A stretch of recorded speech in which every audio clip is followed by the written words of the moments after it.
Here we are in Dolan, South Dakota, a little farm town of 500 people. This is where my father had his first drugstore, where I was born and where we lived up until about age of high school. The Depression hit us very hard, and soon there were no customers for the store. I remember the day my father came home and said to my mother, "The banks are taking our house. We don't have a house." My mother cried. It's the first time that my father cried.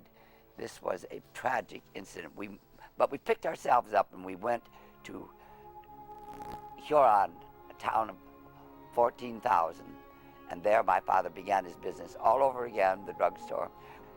Harry Truman was a frequent visitor to Humphrey's drugstore, which was a Democratic center. And in little towns, you were so closely knit that you felt the pain of other people and felt the joy of other people.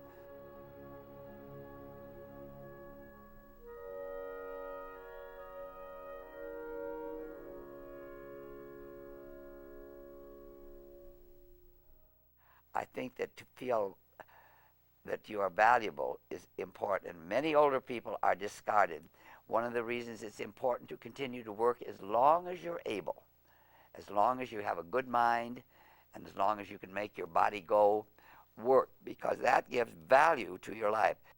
In 1938, I received a degree of liberal arts from George Washington University. That was a high point in my life. I was involved in every activity from writing to debate to declamation at George Washington University. It's a long jump between Huron, South Dakota, to the great Library of Medicine, one of the great medical treasures of this world.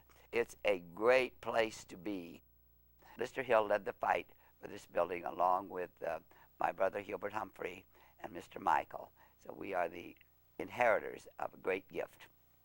And I love this institution, the Library of Medicine, just as much as I love working with Eleanor Roosevelt. This picture of Eleanor Roosevelt and myself is taken at the airport in Huron, South Dakota. She came to speak in Huron to the farmers about the United Nations and the specialized agencies. She was really working very hard to make the American people conscious of the worth of the UN. Her life was dedicated to this, and I became an avid communicator on the United Nations along with her. Well, I recall very vividly the day that Mrs. Roosevelt had called our office at the Federation of Churches and asked me to come for an interview. I never saw the letter of recommendation, ever, even though I went through the files to find it. When I arrived at the White House, I was, of course, as anybody would be, terrified that I wouldn't get the job. And I was interviewed in the green room, either the green room or the blue room. I can't remember which now. I sat there quietly waiting for her. She came in.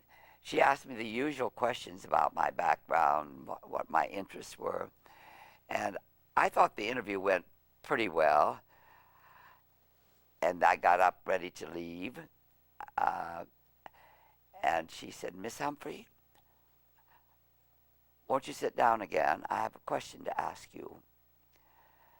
So I didn't know what was coming. She said, very quietly, "What do you think is the greatest sin in the world?" I thought, how could this be, this kind of question?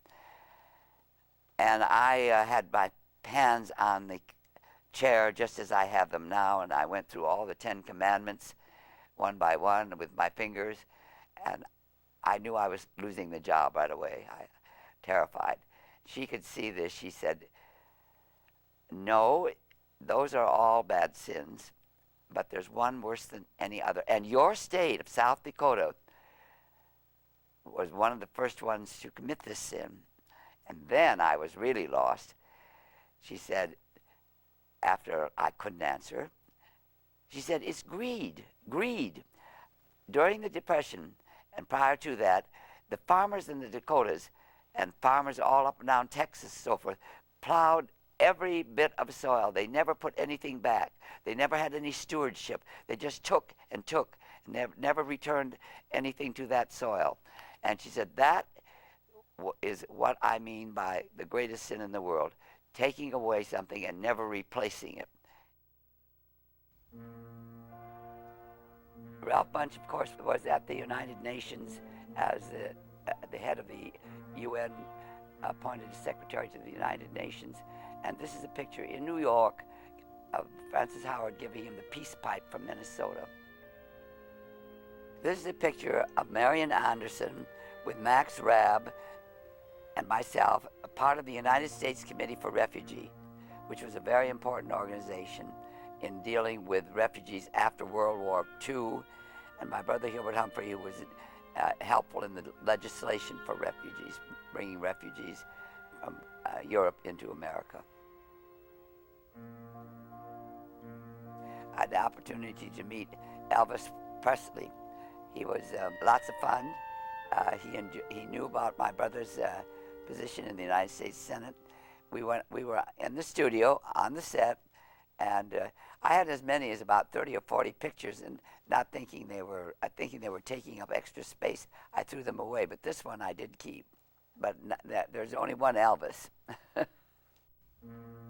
One of the most gratifying parts of my life, of course, was working with the children in the underdeveloped countries, or we say today, developing countries. It was called Public Law 480, in which the foods of America were brought to Latin America.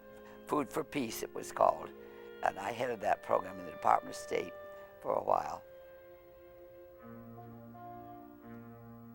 Another very interesting and moving person in my life was Doña Felisa Rincon de Gautier. She was the mayor of San Juan for 30 years. This, for a woman from the Americas, she set a great precedent. She was known as one of the great ladies of the hemisphere. Here we are. These people still live in Washington. Imelda Dixon, the daughter of Senator Chavez from New Mexico. Susie Long, whose husband was a congressman from Maryland, where I lived with my children for a long period of time, myself, and Baroness Stackelberg.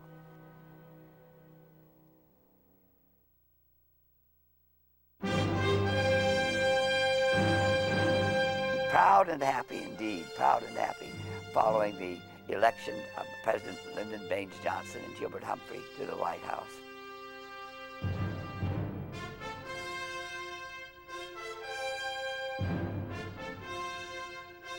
Well, we were always friends from the very day I tried to do everything that Hubert did. He was my idol. And of course, when he was elected, we had a very good relationship because he had concern for many of the same things that I was interested in, helping people, foreign aid. But he was a great leader, and he shared his experiences in his office with me. He was always attentive to my needs. We were very close, and I lost a friend as well as a brother when he passed away with cancer in 1978.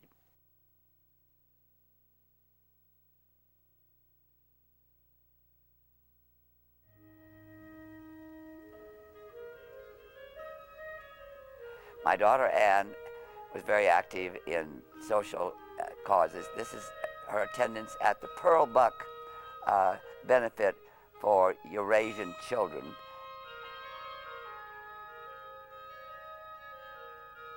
My son and my daughter-in-law are the prize of my life. They are Judge Howard now, and Julie works with health care in Minneapolis, Minnesota. This is at their wedding.